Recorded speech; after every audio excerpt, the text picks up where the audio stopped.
രാക്ഷസ പ്രണയം. രചന പ്രണയിനി രാഖി. അവതരണം അഷിക. പെട്ടെന്ന് ഡോർ തുറക്കുന്ന ശബ്ദം കേട്ടത് ഐഷു മുഖം ഉയർത്തി നോക്കി. 50-55 വയസ്സ് പ്രായം തോന്നിക്കുന്ന ഒരു സ്ത്രീ. കയ്യിൽ എന്തൊക്കെയുണ്ട്. അതല്ല, അടുത്തുള്ള ടേബിളിൽ കൊണ്ടുവന്ന് വെച്ചു. അവർ അവളെ നോക്കി ഒന്ന് ചിരിച്ചു. അവളും തിരിച്ചു പുഞ്ചിരി നൽകി. മോൾക്ക് കഴിക്കാനുള്ള ഭക്ഷണമാണ്. ഞാനിതെവിടെയാ? ഐഷ് അവരോട് ചോദിച്ചു. ഇതേതാ സ്ഥലം? അവൾ ചോദിക്കുന്ന ചോദ്യങ്ങൾക്കൊന്നും മറുപടി പറയാതെ അവർ അവളെ നോക്കി. ഞാൻ നിങ്ങളോടല്ലേ ചോദിച്ചത്? ദേഷ്യത്തോട് ഐഷു അവരോട് അലറി. സോറി മോളെ, എനിക്കതൊന്നും പറയാനുള്ള അധികാരമില്ല. സാറ് വരുമ്പോ ചോദിച്ചോളൂ. ആരെ ഈ സാറ്? സാറ് വരും. മോൾ ഇതൊക്കെ കഴിക്കും.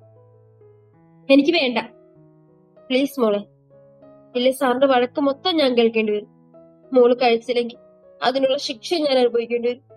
പ്ലീസ് മോളെ, എനിക്ക് വേണ്ട. നിങ്ങളുടെ സാറ് വരട്ടെ, എന്നിട്ട് തീരുമാനിക്കാം. ആ സ്ത്രീ ഡോർ തുറന്ന് പുറത്തേക്ക് പോയി. ആരെ ഈ സാറ്? മനുവാണോ? അവനെയാണ് ഇന്ന് കണ്ടത്. പക്ഷെ അവനാണെങ്കിൽ എന്തിനാ എന്റെ കുഞ്ഞിനെ ഇങ്ങനെ ഒളിച്ചു കളിക്കുന്നേ? ഐഷു ചിന്തിക്കാതിരുന്നില്ല.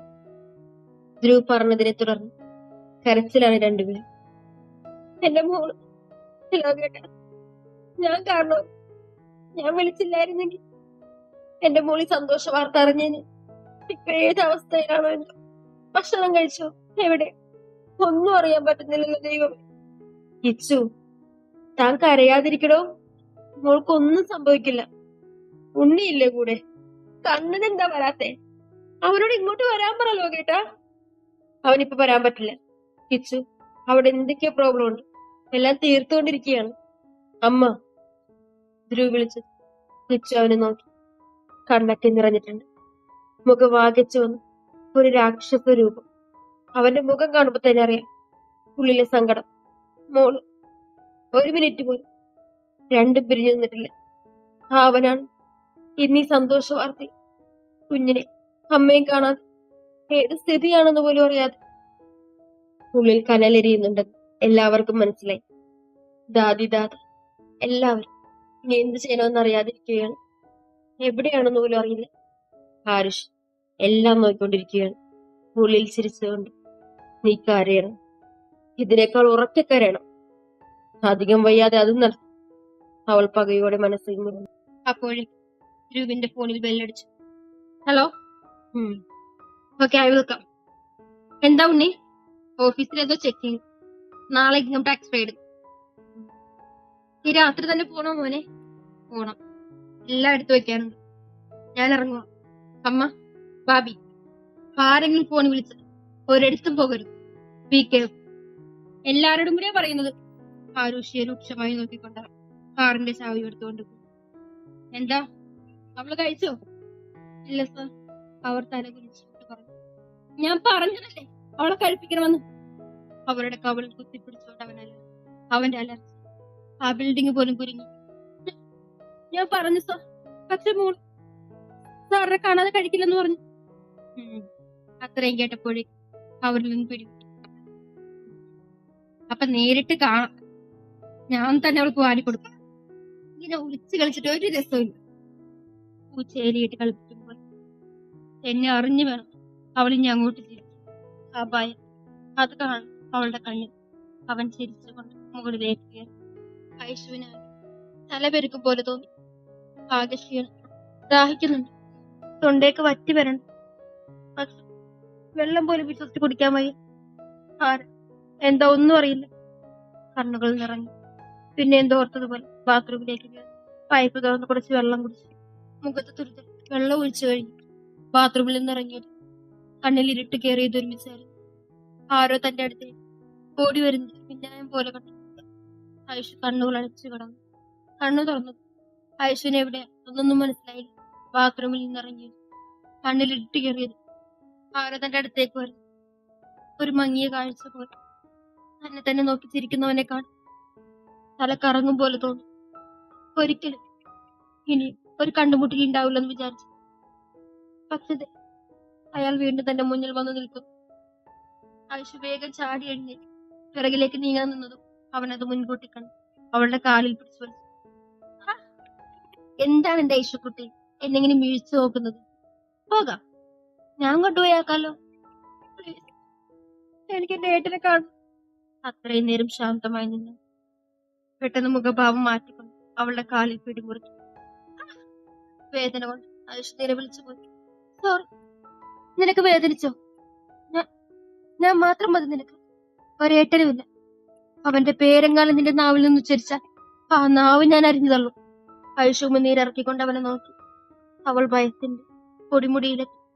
പരദേശം ഇപ്പൊ കുഞ്ഞുണ്ടെന്നറിഞ്ഞു. ചിലപ്പോ വേണ്ട, ഒന്നും അറിയിക്കാതെ നോക്കാം. എങ്ങനെയെങ്കിലും ഇവിടെ നിന്ന് രക്ഷപ്പെടാൻ പറ്റുമോ നോക്കണം. മനസ്സിലൊരു കണക്കുകൂട്ടലുകൾ എടുത്തുകൊണ്ട് അവൾ അവനെ നോക്കി. തന്നെ തന്നെ ഇമ്മച്ചിമ്മാതെ നോക്കിക്കൊണ്ടിരിക്കുകയാണ്. തന്നെ തന്നെ ഇമ്മച്ചിമ്മാതെ നോക്കിക്കൊണ്ടിരിക്കുകയാണ്. "നീ എന്താ ഭക്ഷണം കൊണ്ടുവന്ന് കഴിക്കാതെ?" "അത് പിന്നെ ഞാൻ കഴിച്ചോളാം." "വേണ്ട, ഞാൻ നിനക്ക് വാരത്തെ. ഇപ്പൊ ഭക്ഷണമൊക്കെ നന്നായി കഴിക്കണം." ഐഷു അറിയാതെ എന്താ എന്ന ഭാവത്തിന് അവനെ നോക്കി. "എന്തോ ഒന്നുമില്ല. എന്നെ എതിർത്താൽ അറിയാലോ ഞാൻ എന്താ ചെയ്യാൻ പോകുന്നതെന്ന്. അപ്പൊ ഇതെല്ലാം കഴിച്ചിട്ട് നല്ല കുട്ടിയായിരുന്നു." ഐഷു ഒന്നും എതിർക്കാൻ നിന്നില്ല. കാരണം മുന്നിൽ നിൽക്കുന്നവന്റെ സ്വഭാവം നേരിട്ട് കണ്ടറിഞ്ഞതാണ്. അവനെ അനുസരിച്ചിരിക്കുക. എന്തെങ്കിലും ഒരു പഴുത് കിട്ടി ഇവിടെ നിന്ന് രക്ഷപ്പെടും. "നീ ഇവിടെ നിന്ന് രക്ഷപ്പെടുന്ന കാര്യത്തെ പറ്റി ചിന്തിക്കരുത് കേട്ടോ എന്റെ ഐഷു മോളെ." അവളുടെ കവളിൽ തട്ടിക്കൊണ്ട് അവൻ പ്ലേറ്റ് എടുക്കാൻ പോയി. "വാ, ഇവിടെ വന്നിരി." അവന്റെ തൊട്ടടുത്തുള്ള കസേരയിൽ ചൂണ്ടിക്കാണിച്ചുകൊണ്ട് അവൻ പറഞ്ഞു. ഐഷു അനുസരണയുള്ള കുഞ്ഞിനെ പോലെ അവൻ പറയുന്നത് കേട്ടു. അവൻ ഓരോ ഉരുളയും എടുത്ത് അവൾക്ക് വാരിക്കൊടുത്തു. 2 ഉരുള കഴിച്ചത് ഐഷുവിന് വേഗം ഛർദ്ദിക്കാൻ വന്നു. അവൾ അവനെ കണ്ണും വീഴ്ച നോക്കി. കണ്ണുകൊണ്ട് പോയിക്കൊള്ളാൻ പറഞ്ഞത്. ഐഷു വേഗം ബാത്റൂമിൽ കയറി ഛർദ്ദിച്ചു. "എന്റെ മുരുക, ഛർദ്ദി തുടങ്ങിയോ?" അവൾ നെഞ്ചിൽ കൈവച്ചുകൊണ്ട് വിളിച്ചു. "ഐഷ, ഐഷ!" കുറെ നേരമായി കാണാതെ വന്നത് അവൻ ഡോറിൽ തട്ടി വിളിച്ചു. "ആ, ദാ വരുന്നു." അവൾ വായൊക്കെ തുടച്ച് അവന്റെ മുന്നിൽ വന്നിരുന്നു. ഒരു ഉരുളയും കൂടെ കഴിച്ച് മതിയൊന്നും കണ്ടു. അവൻ മറുത്തൊന്നും പറയാതെ ആ പ്ലേറ്റും എടുത്തുകൊണ്ട് പോയി. "ഉണ്ണിയേട്ട, നമ്മുടെ ബാബ." കണ്ണുകൾ നിറച്ചുകൊണ്ട് അവൾ തന്റെ വയറിൽ തലോടി. പതിയെ ബെഡിൽ കിടന്നൊന്നും മയങ്ങിപ്പോയി. മയക്കം വിട്ട ഐഷു അവനെ എല്ലായിടത്തും നോക്കി. കാണാതെ വന്നു പുള്ളിയൊരാശ്വാസം നിറഞ്ഞു. "എന്റെ മുരുക, ഇങ്ങനെ ഞാൻ എന്തോ ചെയ്യും? എന്റെ കെട്ടിയവനേക്കാൾ സഹിക്കുകയാണ്. എന്നെ രക്ഷിക്കണേ മുരുക." "വാവേ, അച്ഛൻ വേഗം വരൂട്ടോ, പേടിക്കല്ലേ."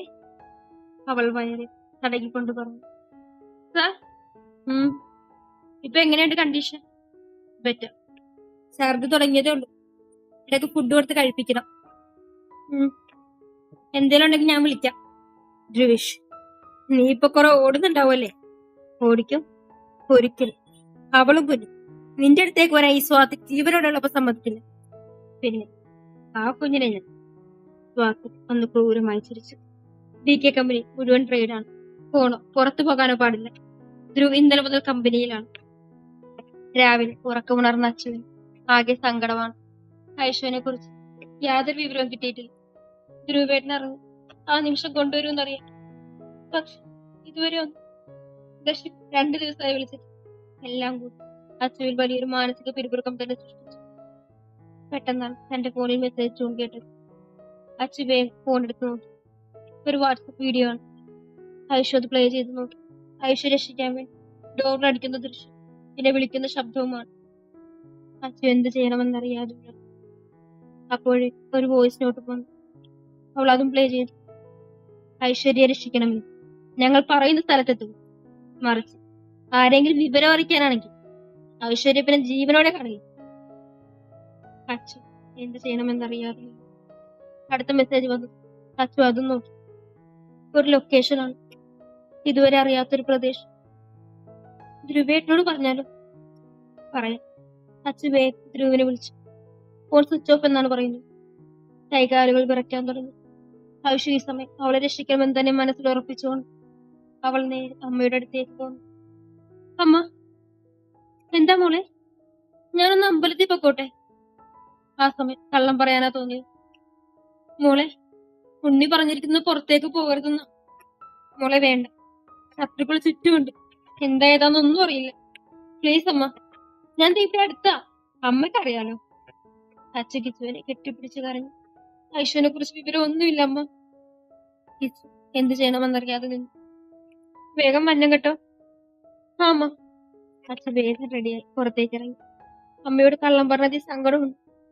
പക്ഷെ തനിക്ക് ഐശുവിനെ രക്ഷിക്കാൻ പറ്റിയ രൂപയുടെ എന്നിലൂടെ കിട്ടാതിരിക്കും. അച്ചു ഇറങ്ങും മുമ്പ് തന്നെ അവളുടെ ഫോണിലേക്ക് വന്ന വാട്സപ്പ് മെസ്സേജ് എല്ലാം ധ്രുവിന്റെ നമ്പറിലേക്ക് സെൻഡ് ചെയ്തു. വേഗം പുറത്തേക്ക് ഇറങ്ങി. അച്ചുവിന്റെ ഫോൺ മെസ്സേജ് ടോൺ കേട്ടു. പുറത്തുള്ള കാറിൽ കയറുക. 8657 നമ്പർ.